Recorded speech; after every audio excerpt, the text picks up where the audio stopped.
کل کو میں نے آپ کو خبر دی کہ سیز فائر ڈیل ہو چکی ہے بٹوین حماس اینڈ اسرائیل، اور آج ایک خبر آئی ہے کہ Israel has struck the Qatari capital Doha, جس میں اسرائیل کا کہنا ہے کہ انہوں نے ایک ایئر اسٹرائک کی ہے جس میں دوحہ میں ایک بلڈنگ پہ، according to the foreign minister of Qatar, وہ حماس کے پولیٹیکل ممبر سے۔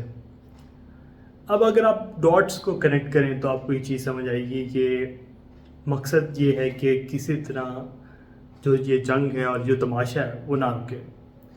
اسرائیل کے جو prime minister Benjamin Nitin Yahoo, وہ نہیں چاہتے کہ وار، یا خیر وار تو ہم نہیں کہیں گے، بیسکلی ہو تو جینوسائڈ ہی رہا ہے فلسطین کے اندر، لیکن وہ جینوسائڈ اگر یہاں پہ رک رہا ہے تو کہیں اور جو ہے وار شروع ہو جائے۔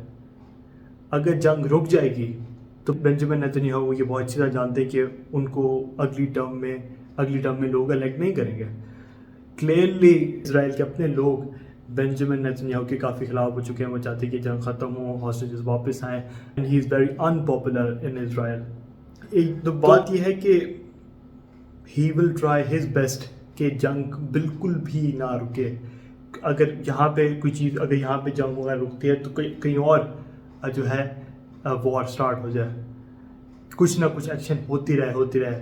اب مقصد یہ ہوگا، جو میری انڈرسٹینڈنگ ہے وہ اس کے بدلے میں شاید قطر ریٹیلیٹ کرے، اور جب قطر ریٹیلیٹ کرے تو آپ ٹی وی پہ آ کے کہیں کہ ہم پہ حملہ ہوا ہے، now Israel has every right to defend self. اور اگر آپ یہ چیز دیکھیں کہ یورپین اسٹیٹس، جس میں خاص طور پر اگر میں برطانیہ کا ذکر کروں، تو بہت کلیئرلی یہ سمجھ آ رہا ہے کہ فارن پالیسی ختم ہو چکی ہے۔ جو فارن پالیسی امریکہ نے بتانی ہے بس آپ نے وہی فالو کرنی ہے۔ اب کیونکہ اب یو ایس کا اسرائیل بہت بڑا ایلا ہے تو آپ نے ان چیزوں کو ریپیٹ کرنا ہے۔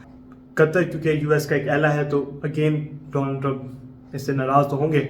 کیا وہ کوئی بڑا اقدام لیں گے اسرائیل کو روکنے کے لیے، یا اسرائیل پہ تنقید ہی ایٹ لیسٹ کچھ کریں گے، یہ ابھی وقت ہی بتائے گا۔ اس کے ساتھ ایک اور خبر یہ ہے کہ unfortunately Yamaha has left Pakistan, اور it's a very disheartening news that have come today۔ اور پاکستان کی موٹر سائیکل انڈسٹری میں جس میں 3 بڑے پلیئرز تھے، ان میں سے ایک پلیئر پاکستان کو چھوڑ کے جا رہا ہے دوسری بار، تو یہ کوئی اچھے مناظر نہیں ہے ایک ملک کے لیے۔